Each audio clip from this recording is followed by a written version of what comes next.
Bonjour, bonsoir à tous. Je n'ai aucune idée de comment faire une introduction. Euh,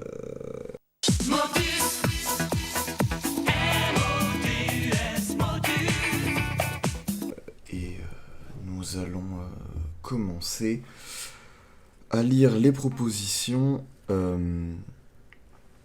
du concours des 10 ans de la Fondation SCP. Alors j'en ai lu et critiqué quelques-unes. Je mettrai sur l'écran, je sais pas encore où.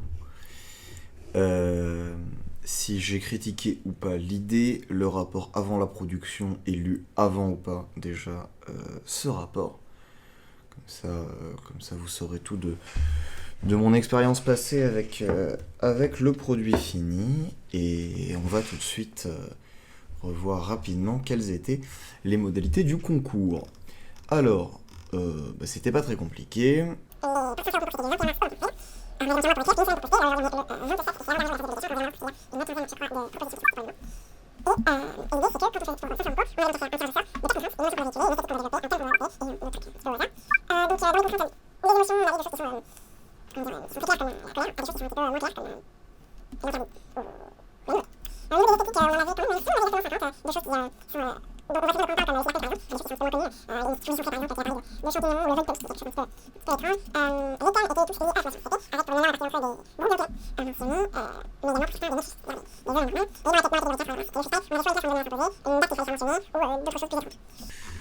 Pour suivre l'avancée du concours, ça se fait sur le dossier personnel du Dr Oles, code légèrement modifié par des gens bien, qui permet donc de suivre l'intégralité des propositions actuellement en lice, le nombre de votes et le nombre de commentaires. Nous allons donc, tout simplement commencer. Alors je vais faire ça dans l'ordre croissant des notes actuellement.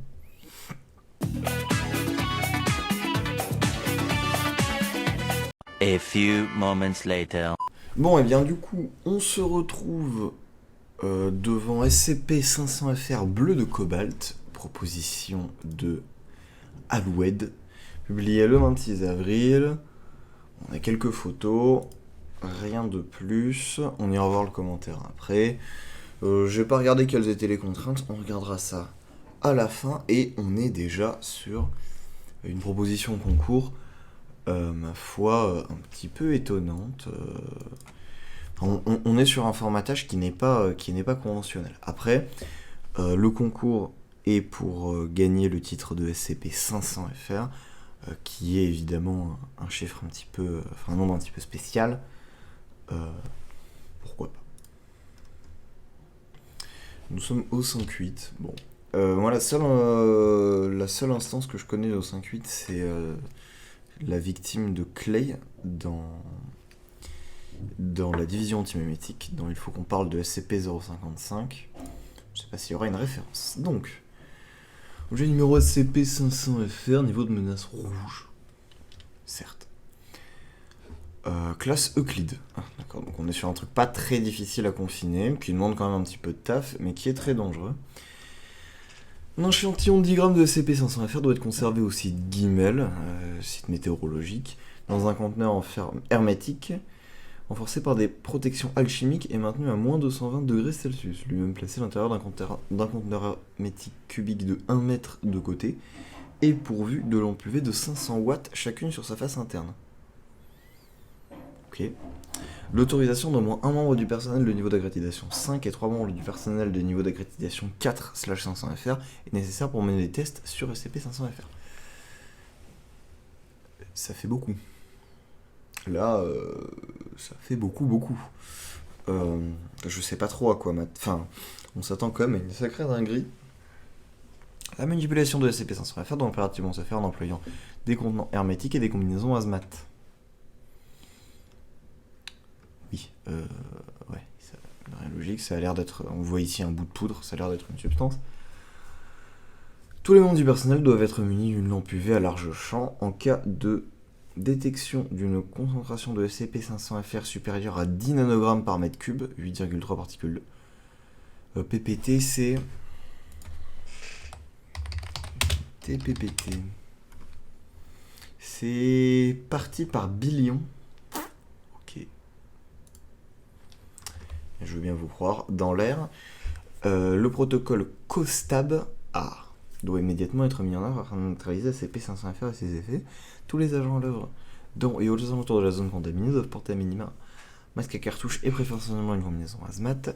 Si cette zone occupe une surface supérieure à 1000 m², les courants aéthères aérés de la zone contaminée doivent être redirigés à l'aide de dispositifs alchimiques éronium et ou par des membres du personnel appartenant au département d'alchimie de la Fondation, afin de concentrer SCP-500FR sur une zone plus réduite.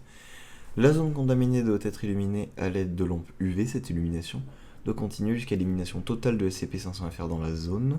Les sujets affectés doivent être maîtrisés et mis sous sédatifs dans la mesure du possible, jusqu'à ce que les effets cessent. La source éventuelle de production de SCP-500FR doit être trouvée et détruite par tous les moyens nécessaires. SCP-500FR et 500FRB doivent être conservés dans des conteneurs séparés de 1 m par 1 m par 30 cm au site Kibian. Bon. Alors on a des mentions du département d'alchimie, des courants d'aéther. Bon alors moi le lore de l'alchimie fondation je connais pas du tout. Ça c'est vraiment un truc où j'y connais rien. Peut-être une bonne entrée dans la matière. Après il me semble qu'Alwed est thésard en chimie. Félicitations à lui. Et ensuite on est probablement dans son domaine d'expertise. J'avais déjà lu de sa part, alors...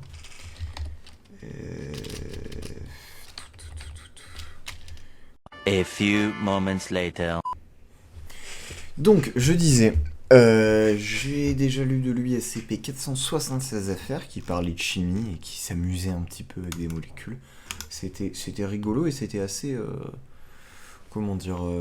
c'était... très ouvert aux néophytes, globalement. J'espère que ce sera aussi le cas pour ce rapport, quand on passe sur un nouveau SCP-503FR. Donc, description. SCP-500FR est un gaz bleuté translucide et incolore composé d'aluminate de cobalt. Donc là, on a la formule chimique dont je me fous. Il faut noter que dans les conditions ordinaires de pression et de température, l'aluminate de cobalt est un solide bleu responsable de la couleur du pigment bleu du cobalt. Pour ceux qui ne savent pas, le cobalt, ça ressemble à ça. Le cobalt, oui, bon bah voilà, on a des images qui sont faites les mêmes que celles qui ont été volées. C'est de la caillasse bleue, quoi. C'est globalement de la caillasse bleue. SCP-500FR se solidifie directement à moins 201,5 degrés Celsius ou 71,5 Kelvin sans passer par l'état liquide. Et ce, quelle que soit la pression. Ça, je ne sais plus comment ça s'appelle. Je sais qu'on parle de sublimation dans l'état inverse, mais c'est tout. Je fais pas de chimie, je fais des mathématiques. Le solide obtenu est identique au composé non anormal, poudre fine bleu vif. SCP-500FR possède plusieurs effets anormaux en plus de son comportement thermodynamique anormal. Premièrement, SCP-500FR est fortement chargé en aéther. Ça nous emmène au département d'alchimie, on ira voir tout à l'heure. Aéré, ce qui fait que sa diffusion dans l'air est considérablement supérieure à celle des autres gaz, même plus léger. Cependant, sa diffusion est très irrégulière puisque le gaz est porté par les courants d'éther. SCP-500FR est capable d'effuser une simple combinaison parfaitement étanche suffit donc à s'en protéger. Effuser qui veut dire l'effusion est le fait de passer au travers des pores d'un matériau solide. C'est une qui explique pourquoi les ballons et les pneus, entre autres, se dégonflent au bout d'un certain temps. Ah, ça c'est très intéressant. One eternity later. Deuxièmement, SCP-500FR induit un effet mémétique chez les animaux qui le respirent. Oula. Ceux-ci perçoivent tous les autres animaux, leurs congénères inclus, comme étant radicalement différents de leur apparence normale. Les apparences visibles sont extrêmement variables et peuvent provenir du règne animal, tout comme d'espèces anormales ou complètement inconnues. C'est hallucinogène, quoi.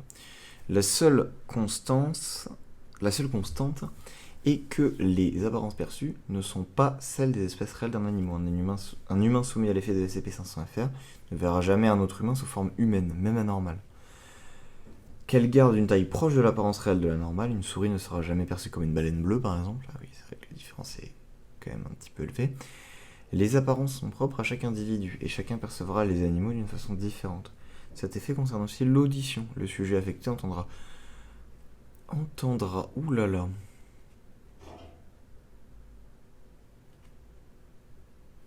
du futur.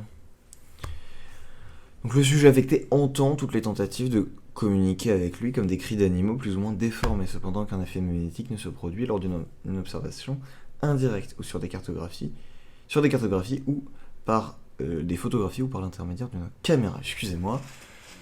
Alouette, ce futur. Le membre de l'équipe critique qui est en moi est actuellement je veux dire, je boue intérieurement de ce futur. Qu'est-ce qu'il fout là? L'effet se déclenche dès que plus de 1 microgramme, pas beaucoup, de SCP-500-FR a été inspiré par le sujet. Une concentration supérieure à 2 mg par mètre cube, 1,7 ppm, est donc suffisante pour le déclenchement d'une seule inspiration chez l'homme. Les effets peuvent durer de 12 à 70 heures selon la quantité inhalée, même en l'absence de toute nouvelle absorption de SCP-500-FR par le sujet. Le composé anormal est métabolisé et intégralement détruit par tous les organismes sans aucune toxicité. Cet effet mimétique provoque la plupart du temps une forte panique chez les individus sujets à ces hallucinations, qui les pousse soit à s'évanouir, soit à prendre la fuite, soit à se défendre et attaquer l'hallucination. Surtout celle-ci est anormale et ou leur paraît hostile, l'effet étant le plus souvent réciproque chez les deux individus, ceux-ci pouvant se battre jusqu'à la mort dans un pourcentage élevé mais censuré des cas. Les effets sont d'autant plus importants lorsqu'une foule entière est affectée. Ok, alors supposition là maintenant tout de suite, le fait que le fichier soit classifié, etc., qu'on y accède en étant un O5, qui provoque des effets hallucinogènes, j'aurais tendance à supposer qu'en réalité, il ne provoque pas d'effets hallucinogènes, mais il annule le caractère hallucinogène de la réalité. Voilà. Et qu'en réalité, le plateau c'est dire « Oh mon Dieu, en fait la réalité n'est pas ce qu'on croit, et cette poudre nous le révèle !» Bon, on verra. Ça me fait beaucoup penser, si c'est ça, aux hallucinogènes de classe G, et à la série des ressources humaines de City Toast, centrée autour de la réalité n'est pas ce qu'on croit, la mémétique nous ment. D'autant plus que pour l'instant, bon, ça a l'air d'être une poudre hallucinogène. Les effets ont l'air d'être globalement que ça rend, que les effets ont l'air d'être juste des hallucinations. Le niveau de menace rouge est élevé et les procédures de confinement sont hardcore. Les lampes UV de 500 watts de chaque côté, les protections, les machins. Je veux dire concrètement, je comprends pas trop pourquoi est-ce qu'on le fout pas. Pourquoi est-ce que l'échantillon est pas maintenu à l'état solide dans une boîte et puis c'est tout. Parce qu'il y a écrit que il est identique au composé non normal quand il est solide. Donc il y a une grosse douille. Nous verrons. SCP-500-FR peut être neutralisé par les rayons ultraviolets et toute radiation de longueur d'onde inférieure avec une efficacité dépendant directement de l'énergie utilisée. Cependant, il faut environ 70 à 100 heures pour neutraliser une concentration de 1 microgramme par mètre cube avec le rayonnement UV normal du soleil au niveau de la mer, un indice UV6. L'indice UV moyen à une latitude de 45 degrés qui correspond à la latitude de la France. Plus près de l'équateur, l'indice UV augmente tandis qu'il diminue pour... Oh, ok. Au-dessus de la couche d'ozone, la dégradation est presque immédiate. D'accord, donc c'est pour ça qu'il y a des lampes UV de zinzin, c'est pour détruire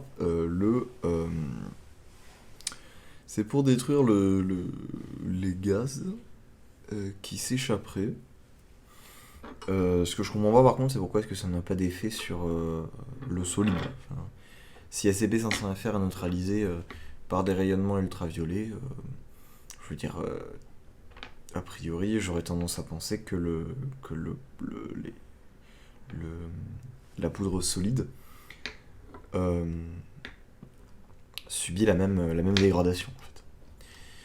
Il faut tout de même noter que les effets mémétiques de SCP-500-FR ne se déclenchent ni chez les membres de haut rang du GDI 28, les cultes artistes, ni chez les adeptes du GDI 004B, l'église orthodoxe de l'engrenage, que je soupçonne d'être une hérésie ou une secte de l'église du Dieu brisé, une fois que leur corps a été suffisamment modifié. J'aurais bien aimé avoir des références ou des liens internes cependant. SCP-501-FRA correspond au reste d'un tableau anormal peint majoritairement avec de nombreuses nuances de bleu de cobalt, représentant un océan par beau temps. Le coin inférieur gauche du tableau est fortement dégradé et la vitre qui recouvre le tableau est brisée. SCP-501-FRB est une capsule contenant un mécanisme alchimique complexe dans lequel restent des traces d'éther aéré, à queue et igné. Donc ça je comprends rien, mais c'est parce que je suis pas... Je ne connais pas le lore de la division alchimique, ou du département d'alchimie, je ne sais pas trop comment, donc je suppose que l'éther c'est une espèce de matière alchimique qui est utilisée pour faire un peu tout n'importe quoi, qu'on pourrait appeler le mana dans un univers fantastique, et qui peut exister sous différentes formes. Les détails concernant SCP-501-FRA et B peuvent être trouvés dans l'addendum 1. Ces deux objets étaient en possession du GDI 132 Marshall Carter and Dark. Aïe aïe aïe. Marshall Carter and Dark, Limited, ou Marshall Carter and Dark LLP de son nom complet, selon la chronologie. Il n'y a pas de différence spécifique de temporalité entre Marshall Carter and Dark Limited et LLP, mais LLP c'est une entreprise. Enfin, le régime LLP pour les entreprises britanniques est plus récent que les entreprises limited et fait état de sociétés qui vendent des services, type société de conseil, McKinsey et tout le bazar, et donc a une connotation bien plus récente. Parce qu'elle a été découverte de SCP-501-FR, voire addendum 2. Ci-dessous se trouvent les extraits de la documentation du GDI Marshall Carter and Dark relative à SCP-501-FR A et B. Donc alors FR A. Ah merde, ça a été fait un petit peu rapidement ça. Puisque normalement on a ce genre de lignes qui sont centrées. Alors donc pour vous montrer à quoi ça ressemble.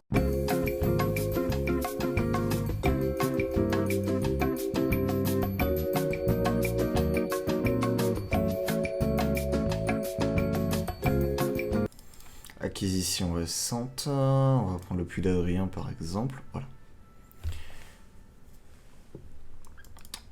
Globalement, en général, c'est centré. Donc statut en vente, demande moyenne, valeur entre 200 000 et 500 000 $, ce qui correspond à entre 160 000 et 400 000 livres sterling. Disponibilité unique, identifiant cieux changeant. Un tableau sous verre représentant un océan. La scène change au fil du temps selon l'observateur et l'éclairage. Certains y verront un bateau pris dans une tempête, d'autres un petit port pittoresque. Donc pas un simple bateau, mais une œuvre aux possibilités presque infinies. Oui, on est globalement dans le ton de Marshall Carter and Dark, qui est soit, dans la description, il s'agit soit de la publicité pour l'article, soit d'une description succincte qui s'adresse au reste des membres. Alors, auteur Gaben Riza, date février 28 2015. One eternity later. D'accord, intérêt moyen, identifiant cieux changeant. J'ai acquis moi-même ce tableau pour une bouchée de pain auprès d'une artiste indépendante et des argentiers du nom de Jacob Aldon, que je ne connais pas. Celle-ci pensait apparemment avoir gagné un prix de concours d'art, mais s'est fait bouler. Pour ce que je l'ai payé, la marge devrait dans tous les cas être confortable et je ne doute pas qu'il trouvera acquéreur. Retour à la ligne sauvage ici. Essaye de sauter, on saute des lignes en général, y compris dans les messages de Marshall Carter and Dark. Son auteur... Alors je connais le mot autrice, mais auteur avec un E, je l'ai jamais vu. M'a expliqué qu'elle avait employé une variété spéciale de pigments mémétiques qui montrent à chacun un aspect différent du tableau, qui change au fil du temps. Lorsque je l'ai récupéré, il y était représenté un petit esquif à voile naviguant vers un coucher de soleil sur une mer étale. Je l'ai vu passer par toutes les teintes, de ciel diurne comme nocturne, tous les temps à une telle diversité de scènes. Une mer et un rendu bien étrange. Les connaisseurs d'art anormal y trouveront forcément leur compte. Le ton est pas mauvais. Arendt Marshall. Alors, les prénoms de Marshall Carter and Dark sont globalement très fluides. Pour Marshall, il y a Skitter, Skeeter, c'est dans la série bizarre de Randomini qui devient Amos. Et Amos Marshall est un nom qu'on retrouve régulièrement. D'ailleurs, ici, on remarque Arant Marshall et Amos Marshall. Peut-être une coquille. Peut-être une coquille. Pour Carter, c'est Robert ou Ruprecht. Et pour Dark, c'est généralement Iris ou Percival avec un E. Donc, bonne initiative, Gabon. Les images que tu m'as montrées sont magnifiques, bien que je ne puisse pas voir l'effet. Je te crois néanmoins, c'est loin d'être le premier mémétique auquel nous avons affaire. Nous prévoyons justement d'organiser une vente aux enchères d'Anar au inconnu. D'ici quelques mois, ce sera l'occasion idéale. Penses-tu qu'il y ait matière à collaborer avec cette Aldon pour qu'elle crée d'autres œuvres? C'est beaucoup, Monsieur Marshall. Je vais transférer ce tableau à notre entrepôt de censuré.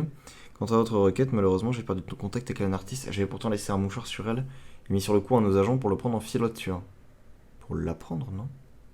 Le mouchoir ne répond plus et la femme s'est volatilisée, probablement dans une dimension de poche et n'a plus reparu depuis. J'ai tout de même fait passer l'information à nos subordonnés. Il n'est pas exclu qu'ils la retrouvent. Très bien, donc on a une artiste qui se fait traquer par MC&D et qui fait des tableaux sympas. Cependant, j'avoue que la nature mémétique du tableau m'étonne un petit peu.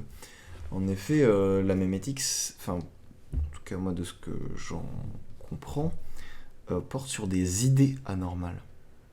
Ici, c'est pas une idée, ça a l'air d'être le tableau, puisque les photographies ne sont pas anormales. J'ai l'impression que, en fait, on n'est pas face à une anomalie mémétique, on est plutôt face à une anomalie danger info ou danger cognitif, ce que les Anglois appellent cognito hazard ou info hazard, plutôt qu'une anomalie mémétique. Enfin bon, nous verrons. Alors, deuxième, est-ce qu'on est toujours sous la même... Non, on n'est plus sous la même désignation. LWM, alors, est-ce qu'il y avait un jeu de mots? Il y a très très souvent des jeux de mots dans les noms, enfin ces trucs-là. Il y a très très souvent des jeux de mots. Alors celui-là, je l'avais pas compris, mais par exemple, si on prend... acquisition récente, si on prend... Alors, Handwinners, je crois qu'il y en avait un. Voilà, donc là, il y a écrit Handwinners, on le voit à peu près. Et si on prend l'IA Rebelle, par exemple, de Cimmerian,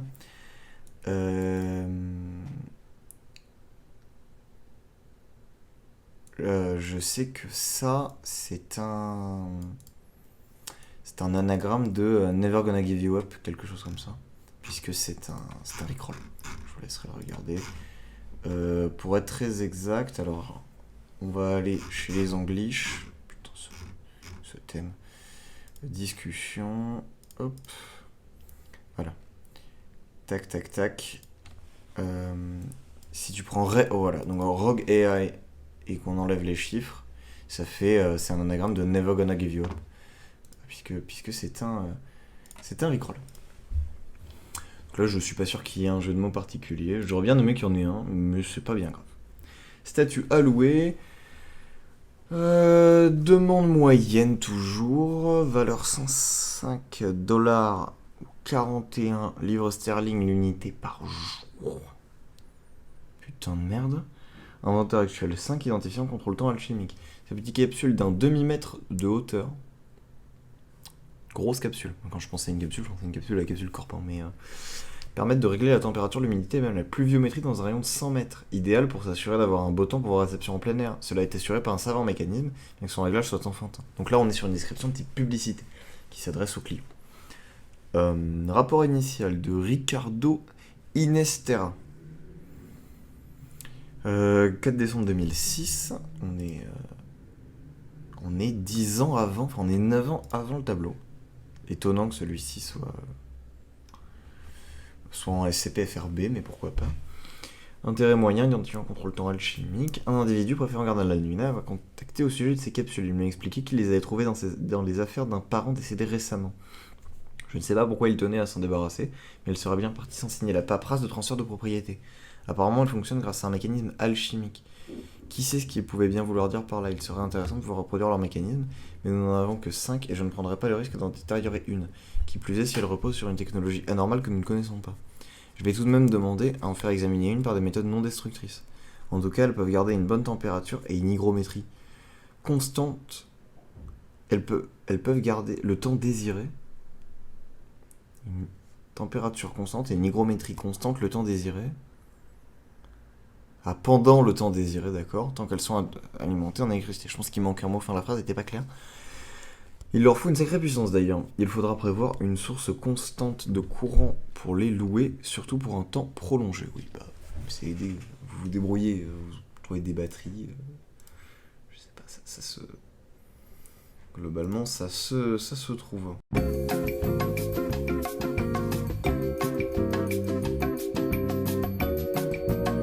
Voilà. Alors, addendum 2, confinement initial. Alors, donc globalement,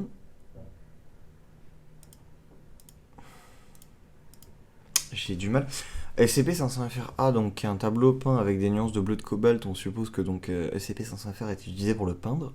Par contre, FRB, je vois vraiment pas le rapport. Je vois vraiment pas le rapport. Je vois vraiment pas le rapport. Peut-être que c'est SCP-500FRB qui a fabriqué SCP-500FR, qui a servi à le fabriquer. Étonnant qu'on trouve pas ça dans la description quand même. Pour l'instant, on a 3 anomalies qui sont vite fait liées entre elles. J'aurais aimé que ce soit mieux proposé. Putain, alors là on a, oui, donc ça c'est un rapport à en faire insectoïde. Là c'est le compte qui est lié. Bon, alors c'est un rapport qui est très référencé et malheureusement j'ai lu plein de trucs de la fondation. Enfin, j'ai lu plein de trucs. Je dois avoir lu, je sais pas, peut-être. Je crois que j'avais compté aux alentours des 600-700 rapports en français et anglais et peut-être 200 comptes, un truc comme ça. Et malheureusement, en faire insectoïde ou les rapports qui sont cités ici, je les ai pas lus quoi. SCP-500FR a été découvert le 21 mars 2015 à la suite d'un rapport d'incident à on sait pas où, donc c'est la même quantité de. Comment ça s'appelle de blocs de censure que ce qui était indiqué là. Voilà. Ça a l'air d'être à peu près le même. Au même endroit que là où a été vendu le tableau. À 13h28 UTC, un des entrepôts de la zone portuaire a commencé à émettre un panache de fumée bleue. Les ouvriers et les passants proches de l'entrepôt ont adopté un comportement étrange, se mettant à courir précipitamment ou à se battre entre eux. L'entrepôt se trouvant appartenir à Marshall Carter and Dark, des agents de la FCM MU3 le plus offrant étaient envoyés sur les lieux à 14h01 UTC mais n'ont pu constater que les dégâts avant que l'un d'eux dont le masque était défectueux ne subisse à leur tour l'effet du gaz. Après avoir maîtrisé l'agent contaminé et avoir constaté que les masques à gaz contraient les effets du gaz. Alors oui, c'est en effet l'intérêt d'un masque à gaz. Répétition de gaz cependant. Les effets de SCP-500FR, quelque chose comme ça. La FIM a pu entrer à 14h06 UTC dans l'entrepôt, plongé dans une espèce fumée bleue qui provenait d'une caisse où se trouvait entre autres un tableau endommagé, plus tard identifié comme SCP-500FR-A, et un appareil complexe identifié comme SCP-500FR-B. La séparation des objets a provoqué l'interruption de la production de fumée. Quoi ? D'autres objets anormaux abîmés ont été retrouvés à proximité et récupérés pour leur étude. Et les employés de Marshall Carter and Dark retrouvés sur place étaient tous sujets aux effets du gaz à des degrés divers et ont été maîtrisés avant d'être transportés au site iode, alors le site de la fondation le plus proche de l'incident. D'accord. Oui, c'est vrai, c'est dans le site iode et dans les îles Shetland. Enfin, ça dépend où on est en Angleterre. Ça dépend où on est en Angleterre parce que...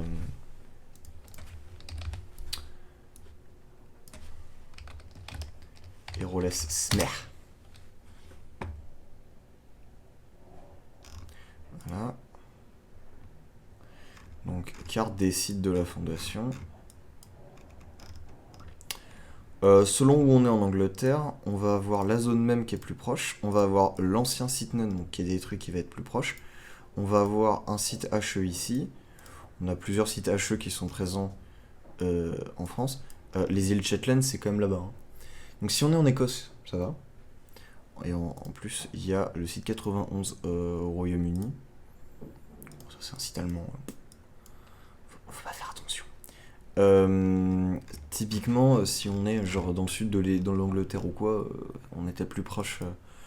Mais si ça se passe en Écosse, sachant que Edinburgh c'est là, Aberdeen qui va être une des dernières villes tout au nord c'est là, donc si c'était vendu à Aberdeen par exemple, je ne vois pas de soucis.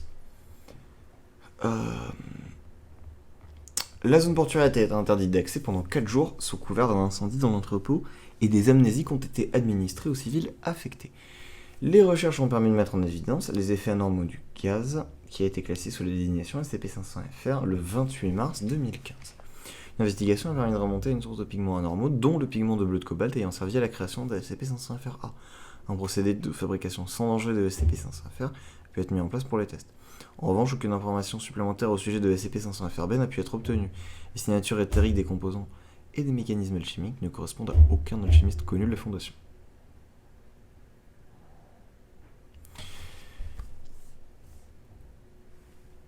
Je comprends toujours pas ce que fait SCP-500-FRB dans le tas. En fait, j'ai l'impression que c'est une machine alchimique qui était posée à côté du tableau. Mais je vois pas le rapport entre SCP-500-FRB et SCP-500-FR. Le 25 juillet 2022 à 11h33. Alors, dernière mise à jour en 2032. Oh putain. Événement de classe ARBH. Alors, événement de classe ARBH. Un événement dans lequel une ou plusieurs espèces d'insectes deviennent par des moyens normaux une menace pour l'humanité. Référence à l'enfer insectoïde. Et donc ça nous emmène, je suppose, sur le fichier de débriefing de la RBH. Ok. Bon. SCP-3916. SCP-3916. Oh putain, c'est en rapport à itération.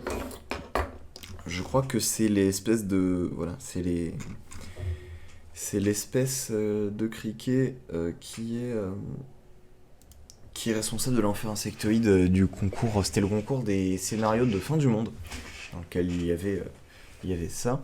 A rompu son confinement au site provisoire 136 aux États-Unis après une suite de mutations, enchaînant un événement de classe RBH. Plusieurs moyens d'endiguer l'avancée d'instances ont été proposés et testés avec une efficacité variable sans toutefois ralentir la multiplication des instances. À 22h54, des rapports ont indiqué que les instances avaient passé les frontières canadiennes et mexicaines et continuaient leur progression sur toute l'Amérique du Nord.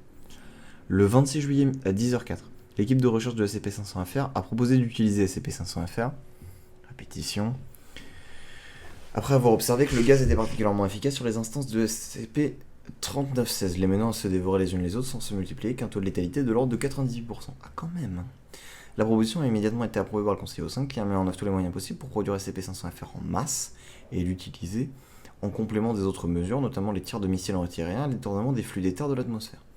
Les instances étaient alors répandues sur toute l'Amérique et le nord-est de l'Asie et s'approchaient de l'Europe.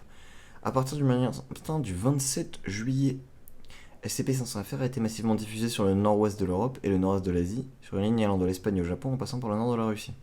Après 11 jours de combats acharnés, les instances ont été presque intégralement exterminées en Europe et en Asie. Par la suite, il a fallu presque 2 mois pour venir à bout des instances restantes avec l'aide de la coalition mondiale occulte et de plusieurs autres groupes d'intérêt. On aurait mis des majuscules à groupe d'intérêt. Et un petit lien vers la CMO. Le 22 septembre 2022, SCP-3916 a été officiellement éradiqué de la planète. L'anomalie a causé 1,3 milliard de décès humains, ravagé totalement ou en partie 34% des terres émergées et causé l'extinction de 32% des espèces vivantes. L'Afrique a pratiquement été totalement épargnée, l'ouest de l'Europe, surtout les îles britanniques, l'Islande, la Scandinavie et l'Extrême-Orient, est de la Sibérie, Japon, Corée et la Chine ont subi de graves dommages mais demeurent en partie habitables. Les Amériques ne sont plus qu'un désert rocailleux parsemé de cratères atomiques. 81% des sites de la fondation des zones touchées ont été perdus, menant à un certain nombre de brèches de confinement et destruction de sites par détonation de l'origine nucléaire. Les efforts de reconfinement des anomalies survivantes sont toujours en cours. Plusieurs dimensions de poche ont également été affectées par SCP-3916. Et ça, c'est un lien vers They'll always find a way in.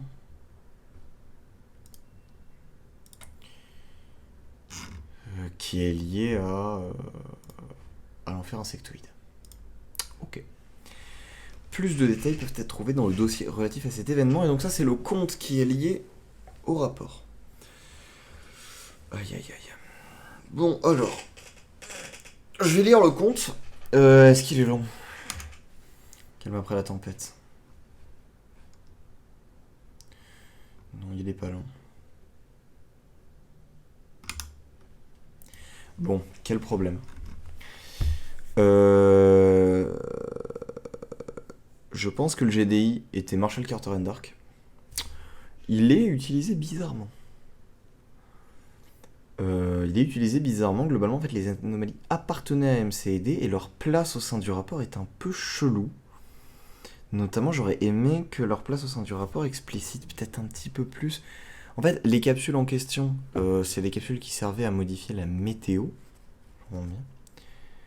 Je vois pas trop quel rapport il y a entre des capsules qui permettent de contrôler le climat et un gaz hallucinogène. En fait, j'ai du mal à saisir en quoi présenter le tableau hallucinogène, enfin le tableau hallucinant, à un appareil qui modifie la météo crée du gaz hallucinogène. C'est quelque chose que j'ai vraiment du mal à percevoir. En plus, que j'ai du mal à saisir... Enfin, cet addendum, il est un peu étrange et en fait, ça va très très vite. Ça va très très très vite. On passe de...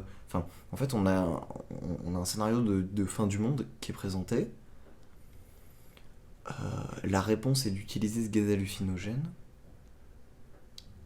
On détruit les États-Unis. Enfin, on détruit toute l'Amérique avec des missiles balistiques et nucléaires, plus ou moins, en plus du gaz.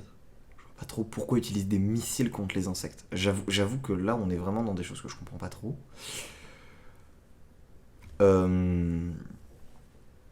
Et j'ai du mal également à comprendre... Enfin, je comprends que le gaz provoque des émeutes et donc il y a des humains qui sont morts.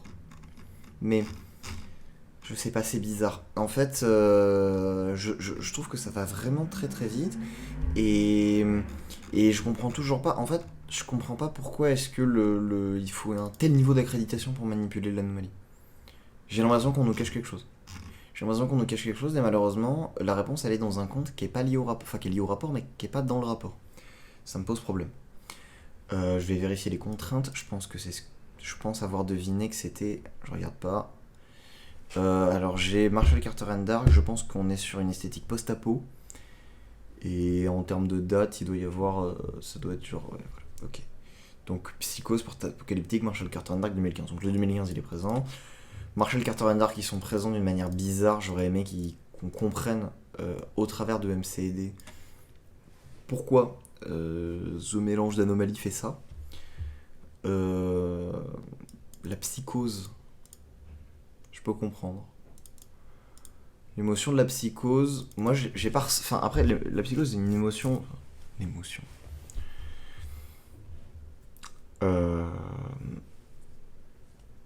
Post-apocalyptique, je suis pas d'accord du tout. Post-apo, je suis vraiment pas d'accord. Parce que, en fait, on n'est pas du tout dans une esthétique post-apo. On est dans une explication de comment on est passé dans un monde post-apocalyptique à la fin. En fait, le monde post-apo en lui-même, on le voit pas. On le voit pas du tout. Pour être exact, on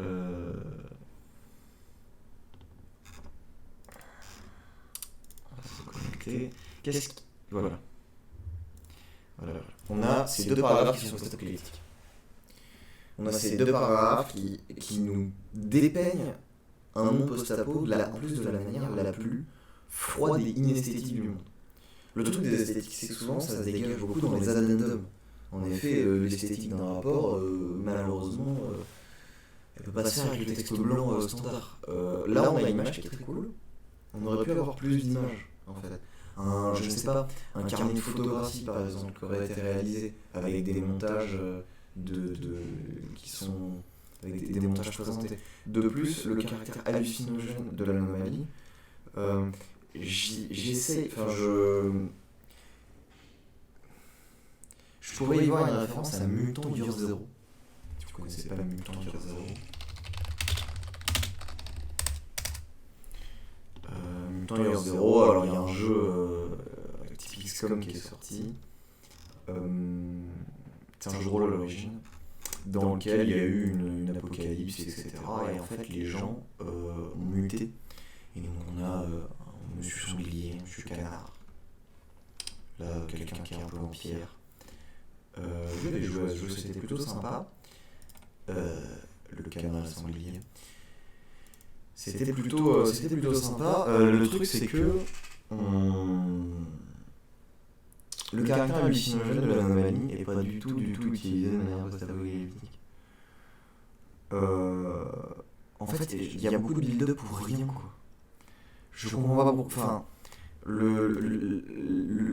hallucinations de l'anomalie servent à rien, à part déclencher des émeutes. La restriction qu'il y a et le document là, machin qui est classifié, et putain, il faut un personnel de niveau 5 et 3 de niveau 4 pour faire des tests. C'est lourdingue.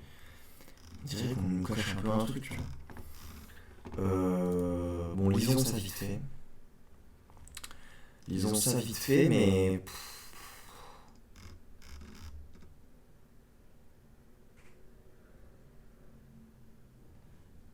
Je le lis en diagonale. Parce que, en fait, je veux pas que ça influence mon avis sur le rapport.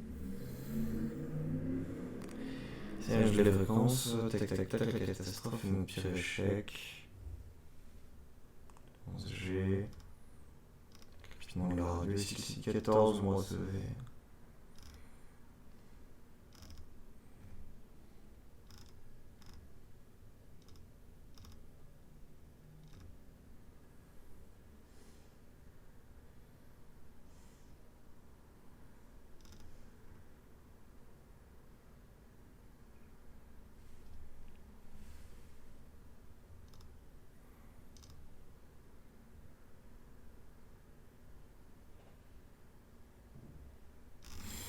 D'accord. Le rapport est. Enfin, le compte est même pas si post-apo, quoi. Genre, ça fait un peu post-apo.